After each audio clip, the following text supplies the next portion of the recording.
فرمان خدافظ، خوش اومدی بدرود. بفرما اسرائیل منتظره.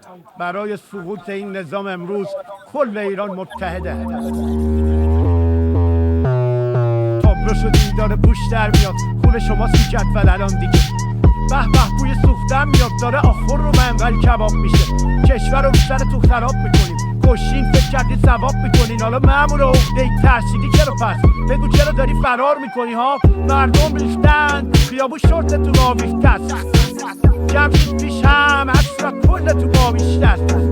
قانون به محکم از کازیش خط دوتا مصر بست پا پیچم میشه. یه بیت که رهبرم بادیش هست، میگم این بیت با ساتیش در سرد بشه میره پاس مجتبا روی آتیش. این قطعه باید سرد بشه توی تاریخ. رو پولتون حساب میکنی ولی تا به جنبی دیگه پولی تو حساب نیست. مردم باستادن روبروت، اون با تو میکنن تو گلوت.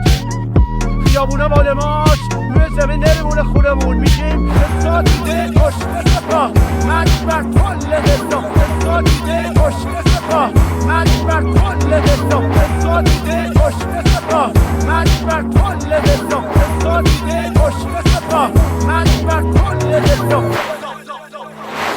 انتقام همه کولبریاست، برای اون پوستریاست. خواستین زن و زندانی کنین، حالا روی عوام میکفتن روستری ها. شما 8 نفر بشه صف حلوا کن، یه کوچه رو میبندم من تنها. حدتون رو میذاریم کف دستتون، زن یعنی مادر همه مردا. ما میجنگیم حتی با سنگ و چوب، سیم برق و صاف. همه یه پارچه با هم دیگه فریاد میزنیم. برای ایران آوردین ننگ و شما این کتا میرن هوا سر کلاس. چون تو مدرسه با شرم سرا پر میشه، ببین کفن سفید کنیم تن سپاه. چون تو باسکا به منترس تجاوز میشه، اینجا حتی میشه کف زانگیا. بایگا رو میسوزونیم بعد لاستیکا. مردم کف خیابونن، جوره با حضورا کف آمریکا. سهدر این سری بد میخوری، شنیدم تحصیلی رفتی پلیس. هرش میشه بهمون اضافه میشه، در ازاش پشت سپاهی سر میبریم.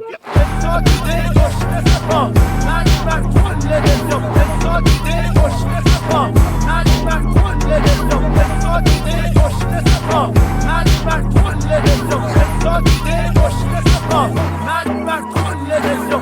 بسیجی بزاری تیکه تیکه تون میکنیم، سپاهی دلری تیکه تیکه تون میکنیم. بسیجی بزاری